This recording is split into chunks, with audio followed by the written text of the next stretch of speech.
Mr. Modi, thank you so much for being part of the interview with ANI. You've been giving a spate of interviews of late, and I'm just wondering, you've been talking about the magic of IPL as well as the controversies that surrounded IPL. And you're making many of us look back on the history of how it began and with a little bit of angst, because there was a lot of sleaze associated with IPL, which the younger generation doesn't know at all.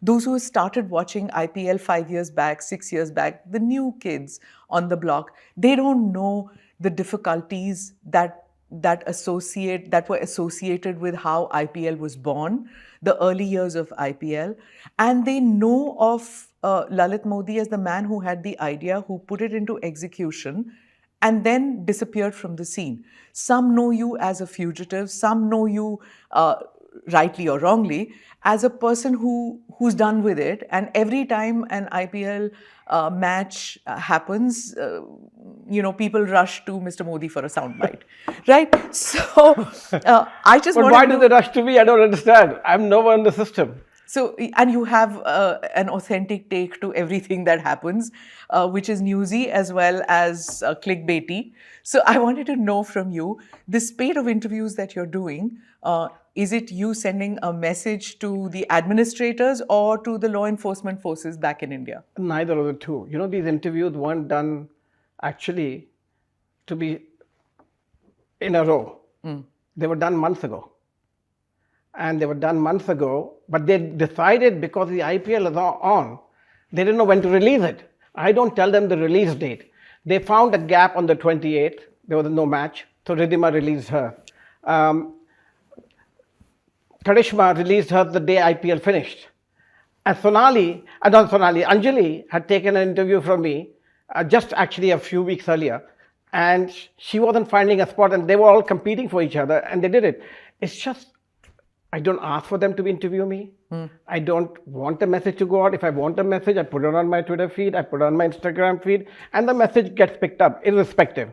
And some people, lots of people request me for interviews, and I just give it as and when. I'm not trying to send a message. I'm way past sending a message, but I'm very passionate about the game, and I monitor the game. It is my baby. Whether I am there or they acknowledge me being there or not being there, it's different. I don't care, because to me, as a person, anywhere in the world I go, I come from a family by Rai Bahadur Gujarmal Modi. He was a stalwart in the industry. Today, everybody knows the Modi family because of Lalit Modi. When I was growing up, I was the grandchild of my grandfather, son of my father. But today, anybody refers to any of my uncles or anybody else in media, it's Lalit Modi's uncle. But when I go on the street, and I go pleasantly everywhere I go, people come up to me and want to know and say, I've bought so much into their lives. IPL has given them so much, and they always want a photograph. They always are so nice about it. I haven't heard, and that to me makes me a custodian, whether I like it or not. I'm going to get to IPL, but since you brought up the family, I have to ask you this. What is happening with the Godfrey Phillips case?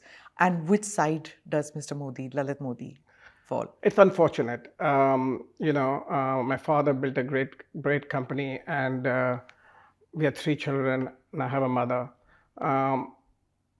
It's in court, and unfortunately, we don't meet eye to eye as far as my mother and I are concerned. And it's just dragging on. If they were to enforce the trust agreement, we would have a solution tomorrow morning. But what is happening is, we have a great judiciary in India, great judges in India, but the outcome is very slow. And that is the problem. The problem is, if you look at whether anything I've done and it's gone to court, it takes years for the truth to come out. Yeah. And because you're always postponing, unlike everywhere else, we have judgment is there, but it's slow. And that slows down your life, slows down anything that has to do with what you want to do or achieve or go forward and do in your life. And so that Godfrey Phillips is a great company. It's growing from strength to strength. It's probably one of the fastest growing tobacco companies in the world. Marlboro's on a complete vertical going up. I mean, it's given ITC a run for its money. Do you think your dad would be happy with the way the company has progressed? Because you had a difficult relationship with your dad in the sense that it wasn't conventional. In one of the interviews, you said that your dad actually told your uncle, let him fail. Because my dad loved me more than anything.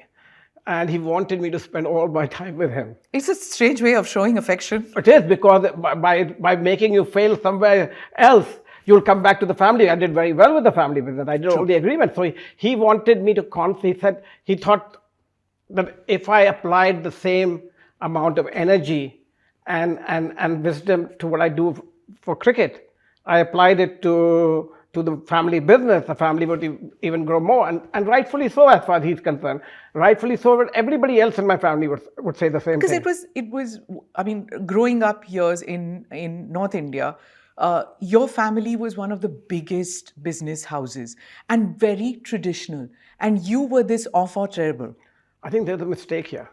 You were wayward son. Of course you were, Mr. Modi. I was, but first and foremost, my grandfather was very traditional. My father and my uncles, my God, they were the party animals of the planet. Every party in Delhi, whether it is a VK, KK, MK, BK or UK, all by V and K in the middle, they were the party. Huh. They had the biggest parties in Delhi. They were not orthodox at all. My grandfather, my grandmother were very orthodox. Rai Bahadur. Rai Bahadur. And my grandfather, while he was alive, nobody had the guts to do what they did. And of course, my father, he went all over the world. He was the playboy of the world, without doubt. I say it very openly. I must have got some traits from him. And I took it to another level altogether, without doubt. So why was that not acceptable to your dad? If he was a party animal, why was your partying not acceptable to him? Of course, it's in one hand, it was all about control, actually. They couldn't see anybody else do it. What they did, it wasn't good enough for others to do it. So were those rules applicable to your brother and to your sister, or only to you? No, it was applicable, not more to me, because actually I broke all the rules, according to them. They broke the rules, but I broke them even further down. So when I broke the rules, they got even more stricter with the others. My sister was married after the Bhartiyas at a very early age. And my brother, unfortunately, because of me, wasn't allowed to go abroad to study, had to study in India, had to get 8 years younger than me, and had to get married immediately through an arranged marriage before. Lalit ke jaise nahi banna. Bilkul. Bilkul. I mean, that was the ye to black sheep hai family ka. That was what it was. And pardon me for asking this, but I have to ask you that when you fell in love with Minal, that was fractured your relationship with your parents and your mother to some extent. Completely fractured it. But she had a fabulous effect on you, in the sense everybody says that she was the one who influenced you most in life. Could you talk to me about that? She was 10 years older than I was. She had a daughter. I happened to be, even if I was wayward, eligible, bachelor in Delhi. My parents always, my mother and father had an arranged marriage. The custom in the Modi family was very traditional when it came to marriages, that it should be an arranged marriage. She was a Sindhi. She lived abroad. She was beautiful, glamorous, and she had seen the world. And she was very religious. She was Anandmai Maha's Bhakt, and even when you enter my house, you'll see Ma's picture everywhere. And my wife was very, very devoted, religious in herself, but on the other hand, she was untraditional in her lifestyle. And I was always in love with her from the age of 18. And she was your mother's friend? She wasn't. Her parents were my parents' friends. Okay. She was a friend. We grew up together. My father, my mother, her mother were very close friends. So when I used to travel and I used to go to America or anywhere, I would stay at her parents' house in London on my way to school or on my way back from school or colleges, and they would look up, and she would look after me because she was already married. We were friends of the family, and I was completely besotted by her. I mean, when you call besotted, I was completely besotted by her, and we became best of friends. Her husband was a very close friend of mine, and we were the best of friends, and it just turned into love. And she actually stopped talking to me when I professed my love to her when I was in college in America. One day, we used to talk every day. And good things in life, bad things in life, she taught me everything.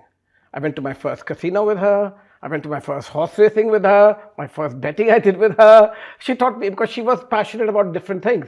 I went to my first art museum with her. I traveled many different destinations with her, which opened my eyes up, and I fell in love with her. And this was before we were even going out. We were just That's friends. your nature, to get obsessive about everything, I right? think I have a very obsessive nature, without doubt.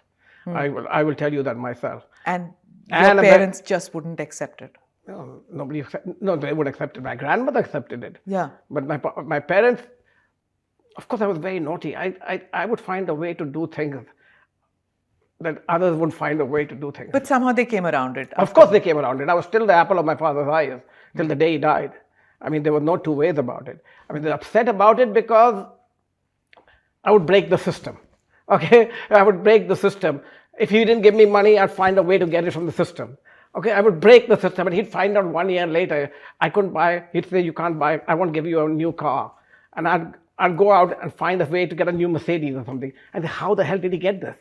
So then he'll find, I thought I won it in a card game or something like that. But I broke the system. It was a large family. It was large businesses. Breaking a system was easy for me within the system. Means didn't matter, end mattered.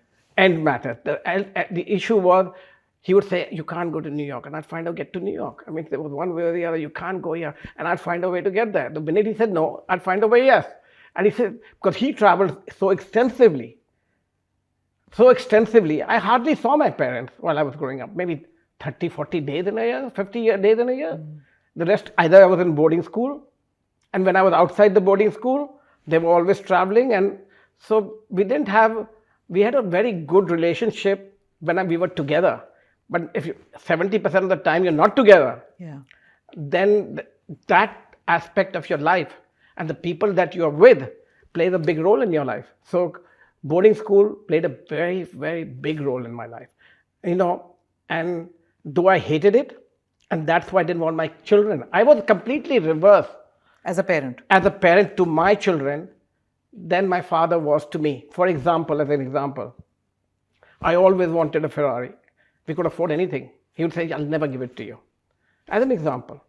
Okay, it used to make me want it more and more and more. Only on my 40th birthday, somebody gifted me a Ferrari. Okay. Somebody gifted you? Yeah, my brother-in-law did. Seriously? Seriously, somebody did. Okay. Who gifts a Ferrari? What kind of life is this? But it is what it is. At the end of the day, I gift my son every year from his 21st birthday to his 31. He has 12 Ferraris now. I gift him one every day because my father never gifted me one. If I can afford it, I didn't want my son ever to I'll tell you. Is that good parenting? I'll tell you, amazing parenting. I'll tell you why. And I'll explain to you today. I went through a life where I always wanted, and I found a way to find it. And I was always doing a jugaad to get it, right? Whether it's my grandmother sucking up to my uncle or somebody in the company to get it. On the other hand, I decided that I'm going to give my children what they want. And today, I tell you today, he's 31 years old. At 31 years of age, I was spending money like crazy. Today, that boy comes to me, Dad, your credit card bills are too high.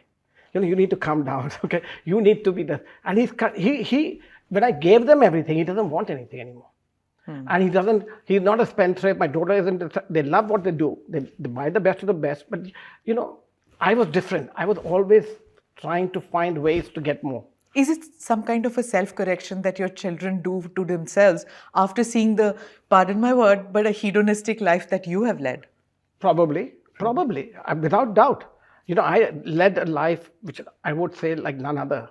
I did what I want, when I wanted, where I wanted, with no curbs and and I thought about, and I never regretted anything I did. Sure. And my children, on the other hand, my son to date dreads my Twitter feed.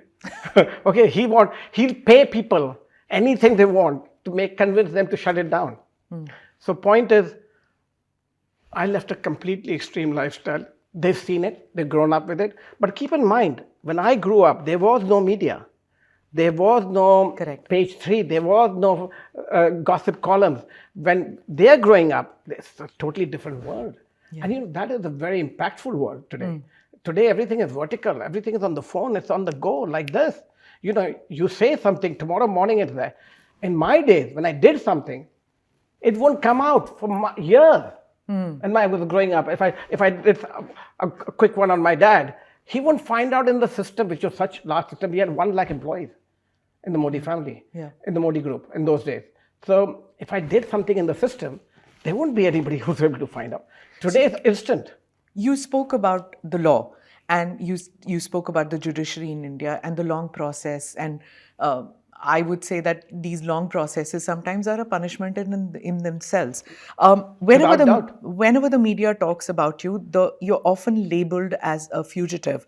Now, it's a problematic term because there hasn't been a conviction nor an extradition of Mr. Lalit Modi. So let me read out the research that I have and tell me if there is any change in this status. BCCI disciplinary action, life ban remains in force. FEMA violations, multiple proceedings, penalties imposed in some matters. 10.65 crore FEMA penalty upheld, Supreme Court declined relief in 2025.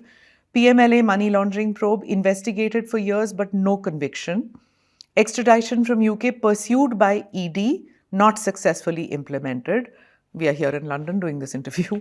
Interpol Red Corner notice, not ultimately issued. Criminal conviction, none publicly reported in major IPL-related cases.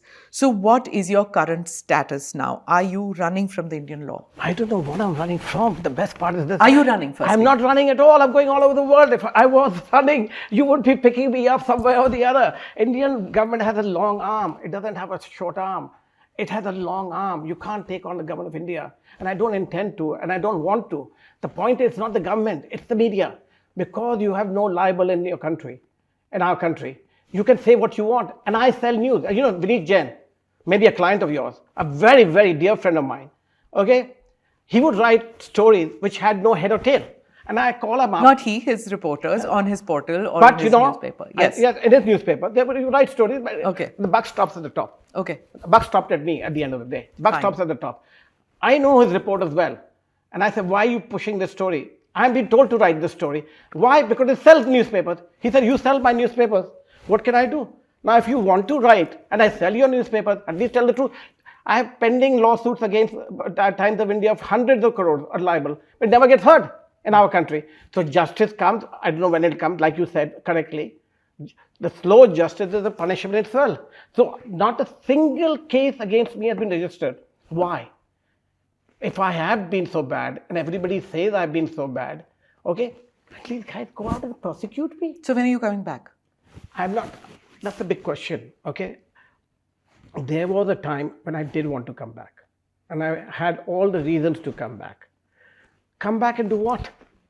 Tell me, Sveta. To prove a point that you're not running away from law. But I don't need to prove to anybody. You say to me, prove to who? If my family and my friends... You have always done things to prove to the world things. No. Whether it's IPL, whether it was anything that you've done, it's to prove your detractors wrong. So why can't you come back? You're wrong. That's what I did then. When I did prove it to them wrong, okay, I showed it and I've done it. Done it not once, many times. Yeah. Okay, my point is, today, those are detractors that you could deal with, and they were either businessmen or somebody less. Here you have a whole country where the legal system takes its own time. When the legal system catches up and is quick enough, I will be back. So what do you fear for? But first, I'm not afraid of anything. I'm afraid that today you walk on the street, you say something, somebody files a PIL against you, filed an FIR for no reason against you. Are you scared of being prosecuted? Are you scared of being arrested? Are you scared of being picked up? No, not even 1 minute arrest. Arrest you want to do, you have to take me to court. By 17 years, you haven't taken me into court. How can you arrest me today? If there was something there, it would be out. It takes, from the time I say something, it takes 4 years for the media to catch up on the truth, or 5 years.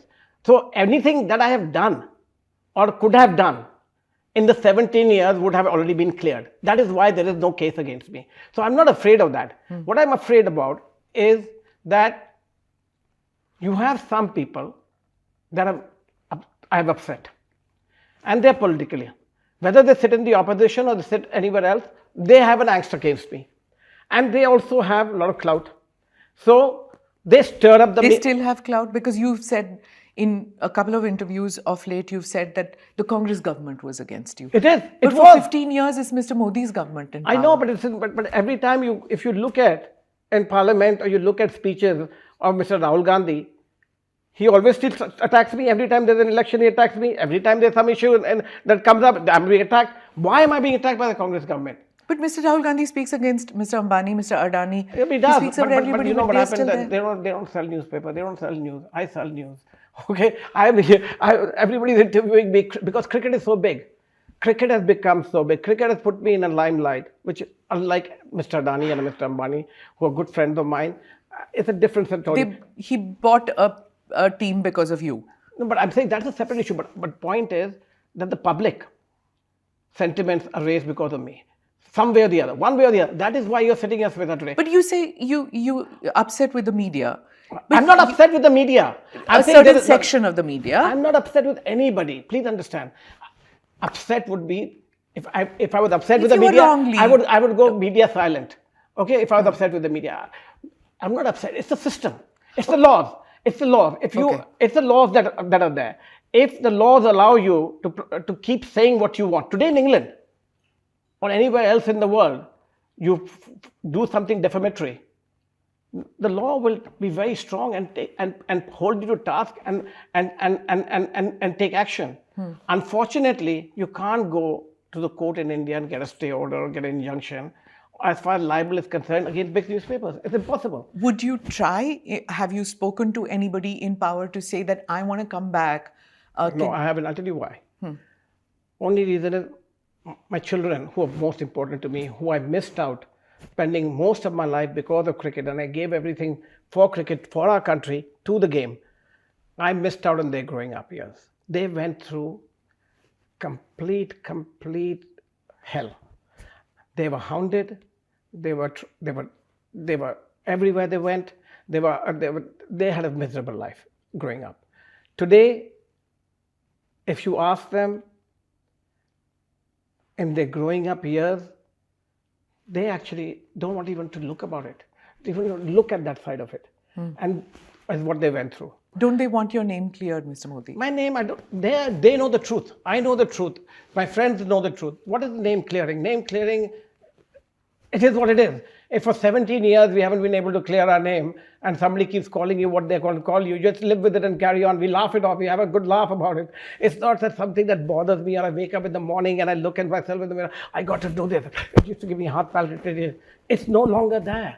I mean, I don't care about the Chidambarams of the world or the other Rahul Gandhi. What did Mr. Chidambaram say to you? No, Mr. Chidambaram is the whole reason the whole thing exploded in. I mean, the whole reason this whole thing exploded is because when I moved this IPL to South Africa, I was very friendly with every government. I was friendly with everybody. I mean, I moved the thing to South Africa. Mr. Chidambaram threatened me and didn't want me to do it. I didn't want to move it. At that point in time, it was the BJP government states who gave permission for me to hold the matches in BJP state, because the Congress government said that we will not give you permission in Congress state. So we started to change. We changed the schedule 154 times before I moved to South Africa. And then finally the diktat came from Mr. Chidambaram that no states can do it. He was Home Minister then. He was Home Minister. He was all powerful. All powerful. And the Barkha Dutt, unfortunately or fortunately, whatever it may, played a clip, a slap on Mr. Chidambaram's face. And that kept playing in the media. So did he think that you got that done? I don't know what he thinks. But that created the biggest problem of all problems.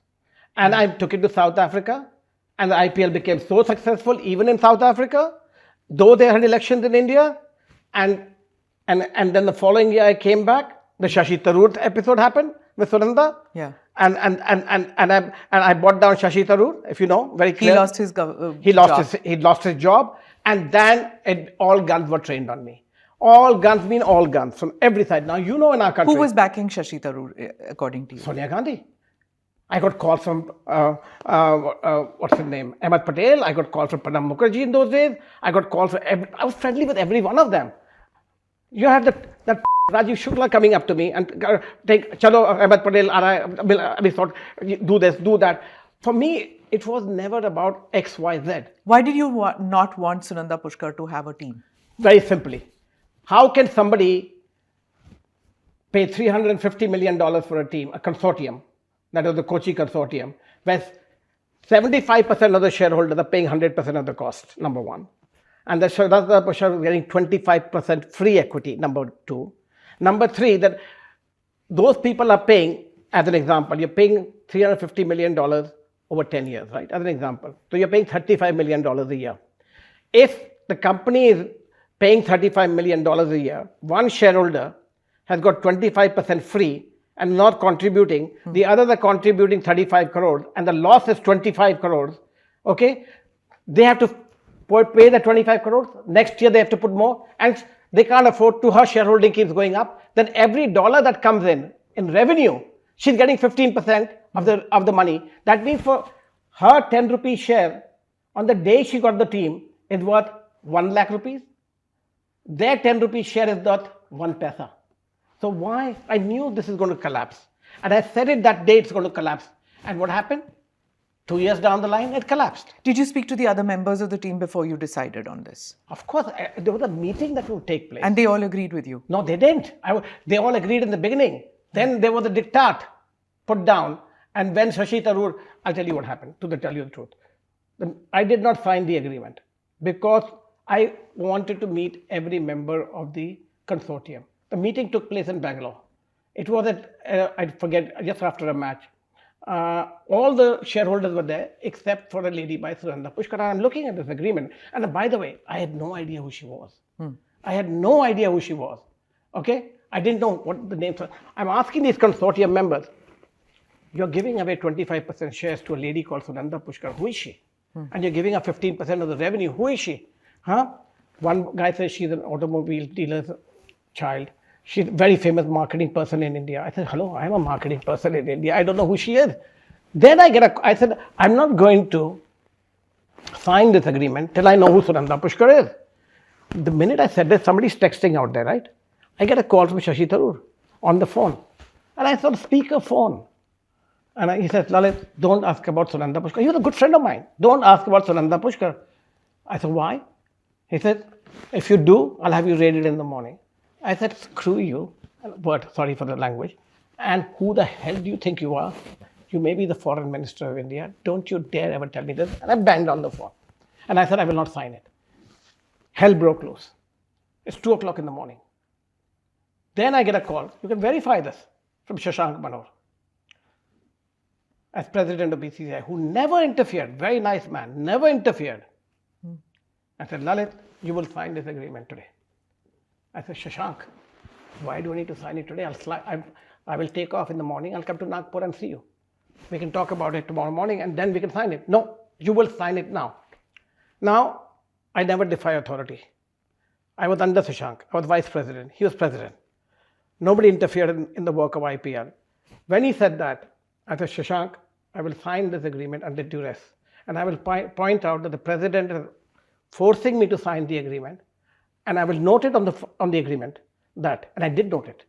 And I signed the agreement under duress. I didn't know what the reason was. He didn't want to talk about it. He was blunt and to the point, and I accepted it. I could have said, no, I won't sign it. You sign it if you want to, and walk away. But I didn't. I respected authority. I could have very well done that, and it was a mistake of mine not to do that, actually, today, if I look back in hindsight. And I signed it. I picked in. Why did I have to sign it? I get up in the morning, every newspaper, front page, Sunanda Pushkar getting married to Shashi Tharoor. Now I knew why I had to sign it. Can you, and the best part is this, BCCI lawyers are there. Everybody is there. They take their copy of the agreement and go. I could have torn it up after I signed it too, right? So it was orchestrated, as far as I'm concerned. Okay, then I felt completely betrayed. A fast one has been pulled on me that I've been asked to sign the agreement at 2 o'clock in the night, but I could have signed it the next day. And if I waited the next day, Sunanda Pushkar getting married to Shashi Tharoor would have been out already in the papers. In every newspaper, it was already out. I was foolish enough because I was so busy with my game, and that story didn't come out. And so that team would never have been signed in the first place. If I had waited for another 8 hours, not even 8 hours, it probably was already in press. It was already in print at 2 o'clock in the morning, but I didn't have the knowledge with me. When I didn't have that knowledge with me, if I had that knowledge with me, under no circumstances I would have allowed that team to be signed at that time. And I said it's a fraud. And you know, when Sunanda died, Yeah, that Twitter feed that morning, Sunanda is communicating with me on Twitter. I saw that. And she said, should I disclose? I said, go ahead and disclose. I had no angst against These were open tweets that between you and her. open in the world. And next I know she's dead. Now, What are you insinuating? I'm not insinuating. I don't know the truth, so I can't insinuate. Have you spoken to her ever? No. Never. Never. That's the best part. It's only that Twitter Yes, interaction. that is it. Even when she made the bid, there was no interaction between you. None. With Shashi only. And the guy called Joseph, his secretary. Yeah. Did you ever speak with Shashi Tharoor after this incident? After that incident, Have you been in touch with him? no, I haven't been in touch with him ever since that day. After that, it became Lalit Modi versus. Have you Congress. met with Chidambaram ever? Of course, I met with Chidambaram. He used to be my lawyer. What's wrong with you? He was the Modi family lawyer for a No, year. what I mean is after this incident happened no. with you as when he was Home Minister. He and went the whole after me. fracas. You got to understand, it's a Baradari. You know that, I know that. You live in that country. You attack one, they all gang up against you, and you attack somebody at that top level. So it became, go after Lalit Modi. And then, fortunately or unfortunately, I was always at a match with Narendra Bhai or Vasundhara Raje, Sushma Ji, Nitin Gadkari, you name it. I was with them at the match. And because they were always supportive, it's not because of anything else, they were always supportive of the cricket. I had no personal agenda there. But there became Lalit Modi, the BJP person. Yes, I was very, very friendly with Vasundhara Raje. There's no doubt about it. Very friendly with Sushma Ji too. I was very friendly with the people in Ahmedabad too. I was very friendly with Nitin Ji too. I was very friendly with everybody because I had no business. I took no business favors from anybody. I never had any business with anybody. But I was also friendly with everybody in Congress too earlier. It was only that. How did Kochi get into the system? Let's understand. Nobody's asked this question. How did I allow Kochi to bid in the first place? I had to open a city, right? You could have picked any. I could have said Kochi didn't have a stadium even. Yeah. So why did I allow Kochi to come into the system? It was my prerogative. Kochi Cricket Association is nobody. Kerala Cricket Association wasn't nobody in our system. True. I could have given, there was Ahmedabad sitting there, there was UP, there was Orissa there, Assam there was so many other states, Haryana there, so many other states, bigger states, where I could have opened. I opened it. Nobody's asked me this question. Why did I open it for him? Yeah, why? Because he sucked up to me at that time to do it. Yeah, It's true. okay, that's brilliant. It's true. He sucked up to me. He took me out. He'd come to my house. That's all that was required? That was all that was required. I had no agenda with anybody. So when somebody's sucking up to you and he would come to me, you see pictures of him and me, Google me and Shashi Tharoor, you'll see the arm around me, he'd take me everywhere. Why would he do that? And I fell for it. He was a smooth talker without doubt. I mean, everybody in the world thinks he's So what went wrong then? What went wrong with me exposing the truth? Because I couldn't afford an IPL franchise to go down. I could foresee the future. And in fact, when I predicted it, whatever I have predicted has come true. It is that not a single thing that I have not predicted, whether it's match fixing, whether it's Chidambaram, whether it's Shashi Tharoor, whatever happened, people said, I'm pulling a fast one to save my skin. I said, okay, fine, you think that 4 years later the truth is out. So you named a number of people. Let me go one by one. Mr. Kapil Sibal claimed that in an email in 2009 to an official in Rajasthan Royals, you said that you were very close to Mr. Narendra Modi, then the Chief Minister of Gujarat. Did you at any point of time rub the Congress the wrong way because of your closeness with Mr. Modi? See, Mr. Modi was a great cricket fan. So was Mr. Arun Jaitley, but you ran foul with Mr. Jaitley. 1 minute. His wife would make parathas for me. Dolly Jaitley. Dolly was. I would go to his house. He was a very close friend of mine. Then what happened? But he was a snake. What do you want me to do? he switches sides like there's nobody. It was to his advantage. He was best friend with Chidambaram. So when I went after when the thing happened with Mr. Chidambaram and me, and then Shashi Tharoor and me, please understand, Mr. Jaitley was a stalwart of the BJP at that point in time. He was an aspirational person at that time.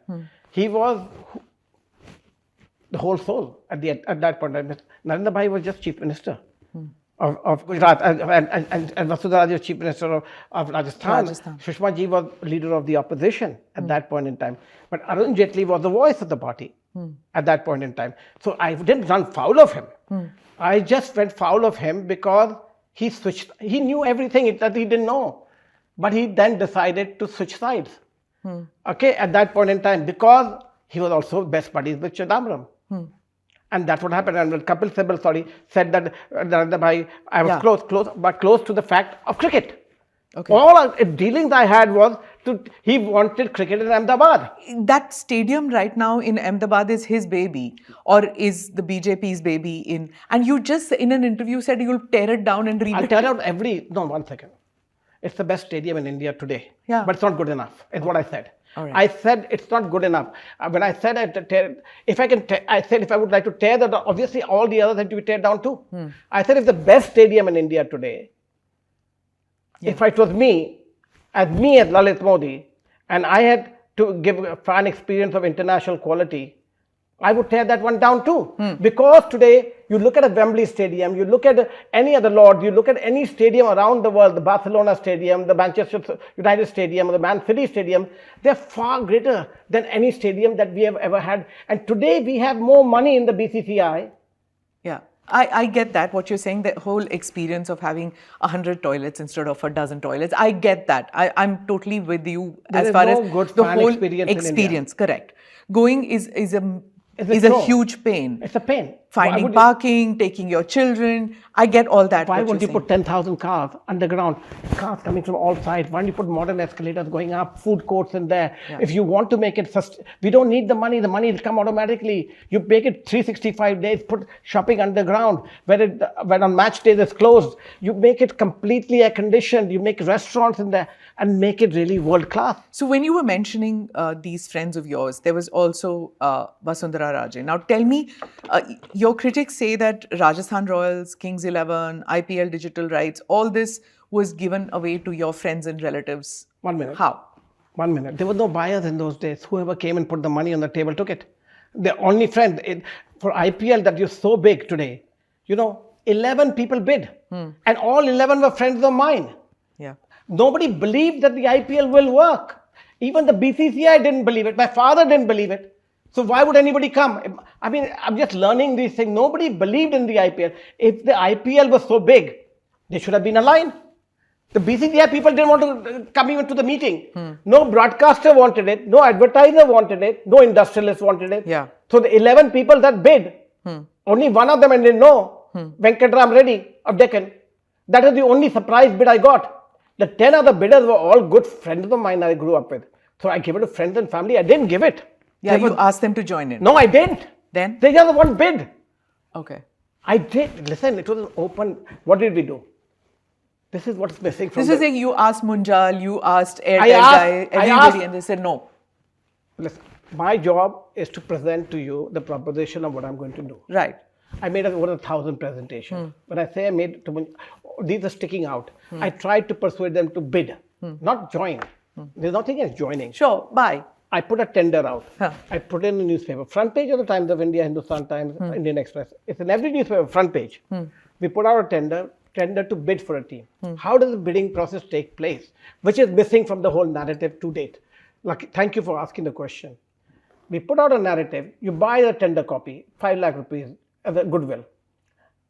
You buy the tender and you pay the BCCI as a 5 lakh. You get a copy of the tender and you fill it out.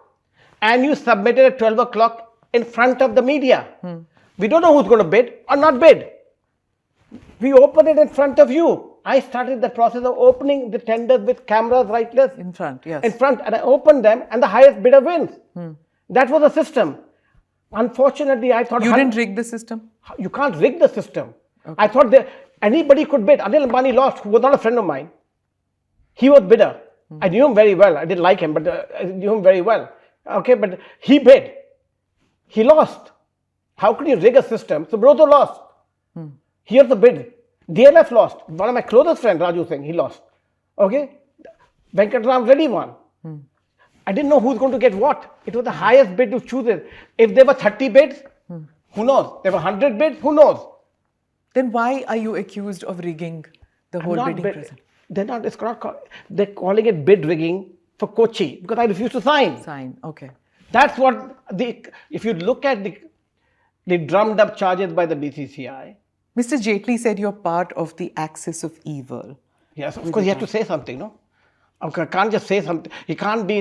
No, he was very dramatic in Parliament. He had to say something. Axis of evil of what? If I was axis of evil, why did he wait for 6 years to say it? But when he was banning you, they went through a whole process. But 1 second. Yes, they went through a whole process where the chairman of the committee, Chirayu Amin, resigned. Did you know that? Yeah. And who prosecuted me? Jyoti Rajesh Scindia and somebody else. And when the time came for me to give my statement, they had statements from 20 people, right? I am the victim. When I had to give the statement, I'm driving to St. James Court to go to the Skype link, the live link. And I get a message, no, we have decided that we are not going to let you do it. And I'm sitting with Mr. Jaitley 1 week before that in London at the St. James Court. I said, we will give you the full right to speak your mind. And when they've decided, because they must have had some pressure, but they were so afraid of me giving my own testimony. So they found you guilty of bid rigging, financial irregularities, improper award of contracts, and other misconducts, smaller misconducts. So when you spoke to him in St. James Court Hotel, did you give him proof and say, this is what I'm going to put forward in my testimony? No, I didn't know they were going to drum these charges up, by the way. They drummed these charges up for the sake of drumming it up. Then, this was based upon the FIR filed in Chennai too, right? Go look at the Chennai FIR. I don't understand to date. 17 years have gone by. That FIR hasn't moved. Why hasn't it moved? I'll tell you why hasn't it moved. Because there's a noting on the file by the police commissioner that he's investigated everything and there's nothing wrong with Lalit Modi. Now they don't release that. Now, that is the problem. But that was then. Why now? Even till this date, that is the only FIR outstanding. And to this date, everything is based on that. PML is based on that. Everything is based on that FIR outstanding. And that FIR has no legal standing and hasn't gone to court. And the report that has been filed by the police commissioner is in my favor. So they don't want to release it. So they put it under they put it in the file. Mein laga do. What is it that everybody got wrong? What is it that you got right with IPL? When it started in 2008. What did I get right? Yeah. Is in front of you. What they got wrong, they didn't believe it will happen. And I got bigger than the game. It was bound to happen. Bernie Ecclestone, any of the biggest games in the world are done by individuals. And they created it. Is that the problem? That you got bigger than the game? Yes, it is the problem. Without doubt, it's the problem. And I would do it again. Because without that, there would be no game. Why would you want to be bigger than the game? It wasn't at that time I needed to be. Because nobody believed in the game. Today I'm back here. How can you say this, that nobody believed in cricket in India? Nobody believed in the T20 cricket in India. Did you believe in Ranji Trophy? No, today you're sitting here. No, today. I believed in Ranji Trophy. Nobody else did. It was traditional, right? Nobody watched it. Nobody watched it. You may believe in it. You can say you believed in it. There are no eyeballs. If there are no eyeballs, there's no advertising dollars. If there's no advertising dollars, there's no subscription. So when you say it, you believed in it. It's good to say, make a statement, you believed in it. Simple. But there's a very dhanda attitude कि अगर पैसा नहीं है तो believe नहीं है. बिल्कुल ही नहीं है. जब कोई देख ही नहीं रहा है तो कैसे अगर कोई देख रहा है तो पैसा आएगा. अगर कोई देख ही नहीं रहा है तो पैसा नहीं आएगा ना. अगर today anything that has eyeballs is going to get the money from the advertiser. So today when you see a Vaibhav Raghuvanshi, do you feel... One second, before you enter there. Okay. Let's be very clear that today you say that what was wrong with what I did and what was wrong with they did. The BCCI didn't even send the main team of the BCCI, India team, to South Africa to play the World Cup T20. Yeah. They sent a second team. Now, if we were a cricketing nation and we believed in cricket as a whole board, and they said, the T20 is junk. Let's not even send the India team. Let's put our new team under Mahendra Singh Dhoni, completely raw, completely green. The Tendulkar, the Dravids, the Saurav Gangulis, the Sehwag, none of them played the the T20 World Cup. Yes. Why didn't they? Would you accept that today? Today, if the Indian team is to go to the World Cup, any World Cup, would you accept a B team? The public accept a B team? Would the board accept a B team? But it was, see, cricket was a holy grail. You play, do you remember the Packer series when Yes, it of happened? course. Sunil Gavaskar wanted to play, but then there was a problem, right? Nobody wanted to But touch here the something. players didn't want to play. Forget the establishment didn't want to play it. The players didn't want to play it. The players had the I went to every player in the dressing room in England when India was touring in 2007. I remember right across the river from here. That's where they were staying. I went and I said, please, I beg you to play the T20. I said, Lalit, are you joking? What is this stupid game? We don't want to play it. Yeah. Everybody said that to me in the dressing room. Oh, we've had a long tour. We want to be with our families. Now, today, let's just sit here today and argue this. This is a great point to argue. Would the public, number one, the players, number two, the administrators, number three, accept a player not playing the World Cup? Simple as that. No. Simple as that. There'll be uproar. Yes. The media will tear it down. Yeah. Simple as that. Why did you tear it down then? Why are you tearing me down? Because I created something out of nothing. And I created it because of me. Yeah. And if I hadn't created it, it wouldn't be where it is. If I brought Bollywood into it, if I didn't bring Shah Rukh into it, I wouldn't have had women and children. There were 95% men watching cricket and nobody else watching cricket. Now that would not get me the advertising dollars I needed to make it sustainable. I needed to hit the Saas Bahus. So I programmed cricket at 8 p.m. There was no cricket played at 8 p.m. worldwide. The T20 World Cup was also in the daytime. Okay, it was also in the daytime. The T20 World Cup in South Africa had no ratings till Yuvraj Singh hit the 6 sixes. Yeah. Till that very day. I orchestrated that. It just happened. I just said anybody who makes 6 sixes or takes 6 wickets in an over, I'll give you a Porsche. I was trying to make something happen when nobody was wanting to make it happen. I went around the world trying to convince people because I knew it will work. So but that's the problem, right? That you were the disruptor all your life. I am a disruptor. Yeah. And I did disrupt. And nobody likes disruption. Disruption gets its own enemies. Yeah. Similarly, when I disrupted, politicians got upset. And biggest one of them is Chidambaram. And he paid the price, I think. He went to jail, didn't he? Yes. I didn't know whether he did or not. For some other reason, but then But it doesn't matter. It doesn't matter. In life, you pay karma one way or the other. Do you want that to happen? I don't want that to happen. But I'm saying my point is... Do you believe in retribution? Of course I believe in retribution, without doubt. But point is, 17 years is a long time for retribution. When I've given you the biggest product in the planet. And it's only going to get bigger and bigger. And you have a billion fans. Yeah. You can't keep telling them the wrong story. Mr. Modi, you had so many friends in powerful places. They got to power later. Some of them are in the BJP. For 12 years now, the BJP has been in power. How come those friends of yours haven't responded? I haven't called anybody. I'm a very proud man. I have not made a single phone call. They meet you in London when they come here? No. Okay. I haven't met anybody. I met some people, but who are in the highest power, they haven't even made a call. They haven't called me and I haven't called them. So, it is what it is. Maybe people are afraid to talk to me. People don't want to get associated with me because I have a stigma against me for some reason or the other. But it is what it is. I can't change it. I could pick up the phone and call a few people to make a call on my behalf. I don't do it. I don't want favors in my life. I fought my life myself. Yet you asked a favor from Sushma Swaraj when you asked her to let you go. It was my death of my wife. It was an important issue in my life. When it came to family, when it came to my family, what did I ask? I had only won my passport back, from the courts. It was getting delayed. I wasn't getting I needed to go. So the travel document, and my wife had brain tumor. Now it is a matter of life and death for me. So of course, at that point in time, when it comes to for something personal, I would ask for But she could travel. It's you who couldn't travel. I couldn't because I didn't have because the Chidambaram government took away my passport, and I won it back from the Delhi High Court, legally and officially. I won it back. Abhishek Singh appeared for me. He is a Congress lawyer. But Sushma Swaraj said that it was for humanitarian reasons. Because by the time the verdict came out and delivery came out to them, I needed to travel to Portugal because the tumor is not waiting. Tumor is not waiting. But the Portuguese authorities said that your consent was not needed for the papers at that time, wasn't One it? second, I needed to be with my wife. Okay. 1 second, I don't care about the consent or no consent. If my wife is going through a brain surgery, do you think I'm not going to be there for her? I'm not going to pull every stop I have or every last card I have in my pocket to be with her? That card was Sushma Swaraj? Which was who I knew. I may have made it, I don't remember who I made the calls to, but I made the call and the call was heard. You have one call in life. Yeah. You have one card in life that you play out. I used my card then. If I had one favor to ask, if my wife or my child is dying or is on the deathbed, am I going to be there or not?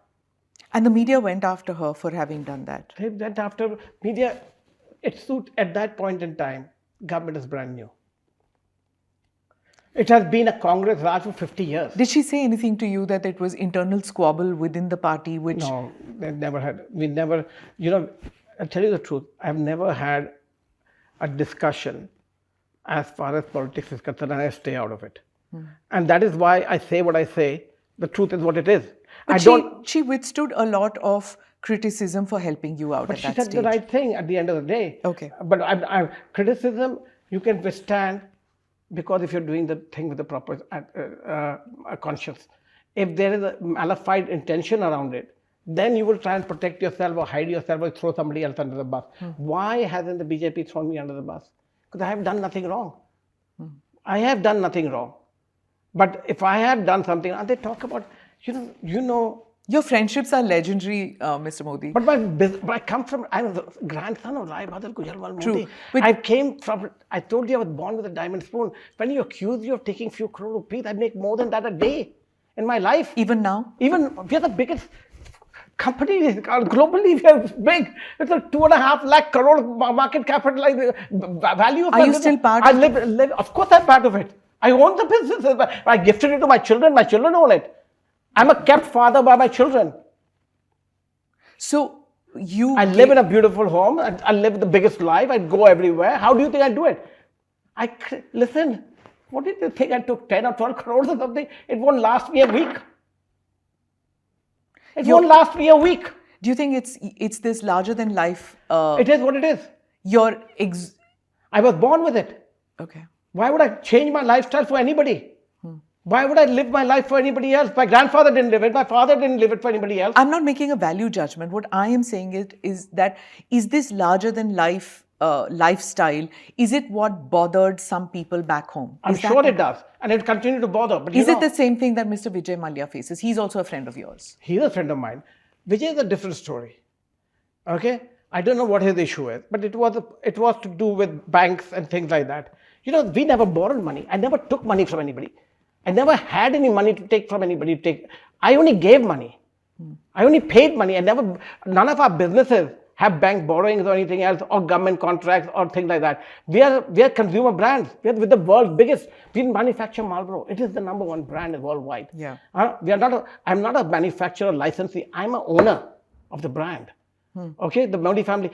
Several brands that Several businesses, fertilizers, and we have large amount of businesses. I did ESPN. I had cable net. First cable network I set up. DTH, yeah. No, not DTH. Paid channel. Modi Entertainment. Modi Entertainment was the first paid channel. There was no Star TV channels. Nothing. I set it all up. Yeah. The point is, I made hundreds and hundreds of millions of dollars in my life. So if I made it myself, not the Modi family money, I made the money myself, okay, why can't I spend it the way I like? When you left India, you said you faced threat from Dawood Ibrahim. Which was very Who true. told you about Dawood Ibrahim was threatening you? Who said this? He took 3 hits at me. How do you know it was him? Because it's very clear by Mumbai police, Rakesh Maria, and very clearly, it was all over the media. He's given Dawood himself said it. Have you seen Chota Shakil's interview? No. Please go to Chota Shakil ABB. He gave a live interview when he was caught. See, he said he wanted to kill Lalit Modi. And he missed 3 times. Why did they want to kill you? Because I didn't look the other way when they wanted to fix matches. I threw people out. I did not allow fixing to take place. They offered me hundreds of millions of dollars to look the other way. They bet the main problem started, I'll tell you when. Dawood Ibrahim is a known bookmaker. He controls the cricket book. In those days, it was used to be $2 billion of underground betting. Today it's $4 billion of underground betting a game. It's huge. It's huge. It's unimaginably huge. Every ball there's the odds change. It's a satta bazaar. Okay?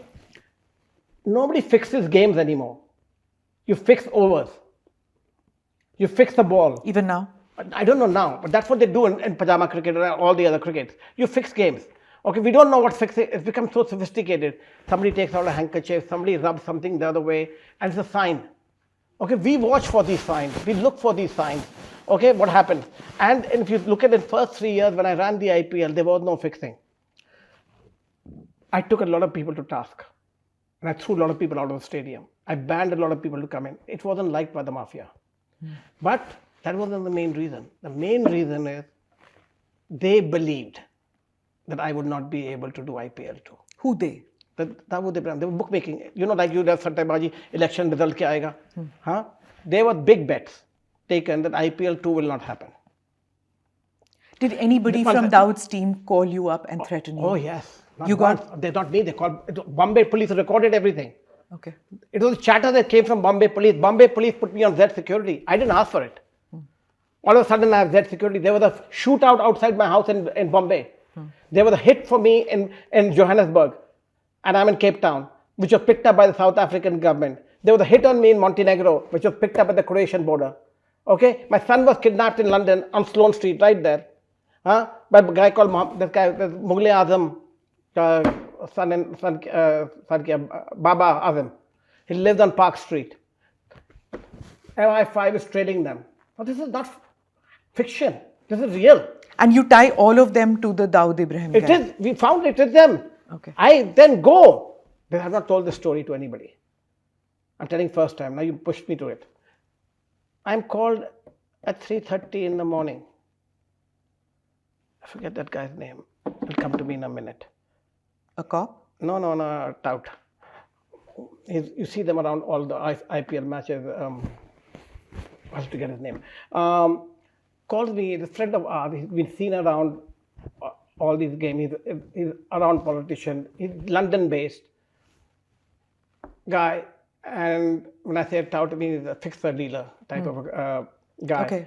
And he's there, and I see him around. He says, "You have to come and meet this guy, Baba." I said, 3 o'clock in the morning. "Nahi, aapko abhi aana hai." So I said, maybe something important. I go to Baba's house. Penthouse. Back to back paintings of Hussain. Rolling charas. He said, "Lalit bhai, आप India से निकल गए हैं, हमको IPL team चाहिए." मैं तो हुई नहीं इंडिया में, तो आपको आईपीएल टीम किस लिए चाहिए? तो जाके देखो जिससे खरीदी आप. He said, नहीं. And all of a sudden, I said, हम इंडिया तो जा ही नहीं रहे, हमारा दाऊद का प्रॉब्लम है. He said, 1 minute में फिक्स करता हूँ. It was all orchestrated by them. He goes on his terrace, takes out his satellite phone and calls Dawood on the phone. I pissed on my pants, I tell you this, without doubt. Okay? Right there and then. And I had MI5 downstairs, security. Baba says, "Dawood bhai, Lalit bhai aaye. Baat karo." I said, "I'm not talking." Speaker pe dal diya. I said, "I'm not talking." And he says, simply, आप इनके दोस्त हैं, सब भूल गए, सब खत्म. Put down the phone. I go home. I tell my wife, this incident happened, and I think our problems are resolved. They just expanded. Do you remember which year this was? 2012. Do you remember 11, 12. London. Did he call Pakistan? Did he call Dubai? Do you I don't remember? know where. I don't know. You don't know where Dawood was? I didn't speak to him. He was on the satellite. I was Satellite scared. phone. On a satellite phone. On the terrace. Did you tell the cops here? Yes, everybody said my recorded statement. Okay, number one. It's a recorded statement of mine. Okay, number one. Number two. Now, look at the drama. The drama begins. This Baba is now seen everywhere. He's a man of the world. I'm having dinner one day with Shaukat Aziz, Prime Minister Of Pakistan. Pakistan. He had just not, he had left. He had left Pakistan, and we were having dinner. There was an India-Pakistan match taking place at the World Series in Birmingham. He said, like, I'd like to go. I said, chalo, you will, we'll go to. He said, मैं Pakistan flag लूँगा. I said, मैं India flag लूँगा. So I had the India flag on my shoulder, and this guy had the Pakistan. The former Prime Minister of Pakistan. Had a good friend of mine. Okay, we bonded because I knew him before he was Prime Minister. He was Citibank. Yeah. And I would meet him at Prameshwar Godrej's house. Prameshwar was a very dear friend of Bombay. mine. Okay. Right. That's how we met. And I developed a relationship, nothing else. He liked cricket, I liked cricket. It was good. That Baba happened to be there, sitting on a table in Chinatown, I remember, at the bar. And I asked Shaukat bhai, I said, you जानते हैं से? I don't know. I said, यही बात हुई है. You could confirm with him. He said, huh? That was all. And then they start calling me up on a weekly basis. Who? The Baba. Okay. And said, dosti is not about forgiven. We need something back in return. So I said, what happened? That's when I learned the story that the hits were being put on me is because I moved it to South Africa. So now you have to make good. Now you look at Shota Shakil's interview. Wait. No, you hear, if you Google now and you put on your iPad. You're saying that there were two people who didn't want it to be moved to South Africa. According to you, in this interview, you have said one was Mr. Chidambaram didn't want you to move there. Because of elections. And the second one you're saying is that the sattebaji hai na, he plays against anything. That the bookies are betting on whether who didn't want you to move to South Africa? No, bookies are taking bets. Jayega nahi jayega sattebaji. There's a whole drama going on in media. Okay. IPL jayega, South Africa nahi jayega, England jayega, nahi jayega. So there were all these bets going on. So there were two things that Dawood Ibrahim wanted from you. One, he wanted a team, and two, he wanted you to stop the betting thing which you were stopping. No, I wasn't reasons? I wasn't stopping anybody. No. I think there's again miscommunication. Yeah, explain to me. It's getting confusing. It is getting confusing. So let me explain to you so better. They accused me of moving IPL to South Africa when they thought it's not going to move because they ate the bets up. So they lost a lot of money, apparently. Okay. So they wanted me to make good that money. I didn't ask you to take the bet. I don't have anything to do with it. आपने सट्टा लगाया कि ये Prime Minister बनेगा, ये Chief Minister बनेगा. That is your business. I'm not in the bookmaking. So you're no longer in the hit list. Why? 1 minute. I'll come to that. You'll see his own statement. You will see his own statement and live statement. He said, we have resolved issues with Lalit Modi. What resolved issues? Did you? I didn't. I just said, I will retire from cricket. I gave my word, I will retire. Is it because of Dawood Ibrahim that you retired from cricket? It's one of the biggest reasons. One of the biggest reasons. Seriously? I've never said this before. One of the biggest reasons. Why would I subject myself to media pressure, government pressure, and then life-threatening pressure? So, I'm saying it for the first time. You've seen Dhurandhar? I have not seen it, but I want to see it because Ranveer is a good friend of mine and he wants to play me in a movie and I have to see it because I have just been so busy. No, I'm talking about Dawood Ibrahim. No, I haven't seen it. I haven't seen the movie. He's there in part 2. Okay. In the movie. They show him in part 2, which is why I'm asking you. I thought movies are fictional or this is a real movie. Well, it's based on real life events. You know how all Bollywood movies are. They say it's based on real life events. I don't see Bollywood movies, to tell you the truth. I've seen 3 movies, those only of Shah Rukh Khan. The reason I'm asking you is about Dawood Ibrahim because he's a character in that who's paying a price for the Bombay bomb blast which happened and the attack that Do you know happened. about Bombay bomb blast now? I'll give you another story. And this will blow you off completely. The Bombay bomb blast is on the 26th of November 2008 at the Taj Hotel and Oberoi Hotel.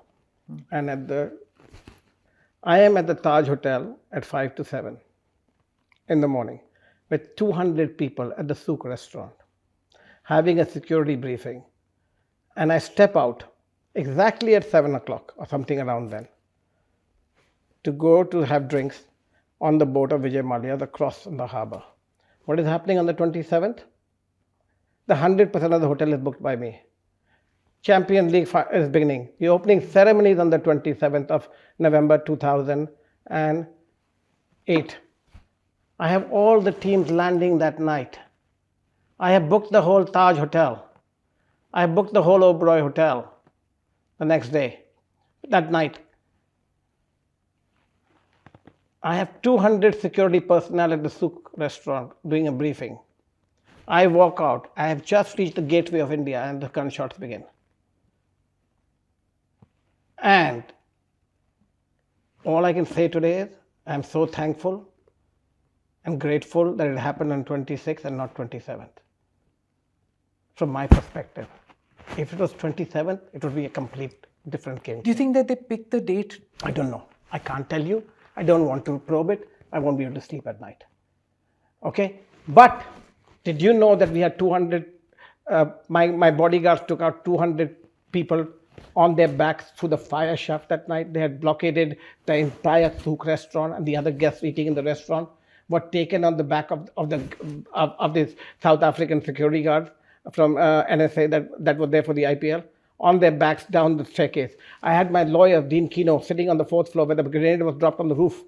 At that point in time, you check with the police out there, and he was on the floor, and I am talking to him on the phone that night. I am at the gateway of India when this whole incident is taking place, because I had people staying in the hotel, in the rooms, in there, and I was more protected about my people out there. And I'm talking to him, and I see this grenade and the fire come out, and I know it's above his room. And I say to Dean, by mistake, I say to somebody, oh shit, there's a fire in his room. He hears that. He's on the phone. Okay? He runs out of the room. Okay? Throws his phone down and is sliding, going to go down the old staircase, down the staircase. And he sees the room open. And there's somebody out there. He says, guys, you want to come down with me? And they are the terrorists. And they start shooting at him. And he goes down, and we have the police out there. He runs down out the back staircase, of the back stage. And he runs in his underwear, and they put this fire hoses up there, and he's coming down, sliding down there, and we pull him out. It was 5 o'clock in the morning. He still has trauma today. What we went through that day, the Pakistan team had just landed. And I sent them right back. And I knew there would be massacre at that point in time. I turned the flight around and turned them to go back right there and then. That became my second biggest enemy, Rupert Murdoch. Because I sold the Champions League rights to Rupert Murdoch. And that story has already been said. What is the connection? No, the connection is not that. I'm saying, okay, that in life it became another. No, I cancelled Champions League. Yeah. They lost a few $100 million. Because they had to still pay us. Because the minute the team touches down, contract is live. So contract becomes viable. Rupert tried to make me cancel the contract even when I left and paid me hundreds of millions of dollars to cancel the contract. I could have taken that money, and I didn't. So I made another enemy. So what I'm trying to say is, I had multiple strong enemies against me. Yeah. And when you have such strong enemies against you, you can't fight it. So you just sit back and just let it go. Okay. When you're talking about taking on betting syndicates, taking on the underworld, taking on powerful people, you also brought about very strict laws, rules for your team, right? Like family nahi aayega andar, they will not be able to go and have dinner with the owners and things like that. You were also putting down rules which cricketers of the day were not accustomed to. Why did they adhere to those rules? And do you think they were outdated then, or are they outdated now? Because now everybody is doing endorsements, product placements, they're going and socializing. Product placements are always allowed outside the tournament. Socializing is allowed outside the tournament, not during the tournament. When we tour, India team tours anywhere in the world, do we allow that to happen? No, we don't. So why do we allow it in IPL? I put rules in which were strict, but which conform with the norms of the game, with the norms of society at that point in time, because you want to protect the players. They are playing every other day. You want them to go rest. You don't want them to go party everywhere.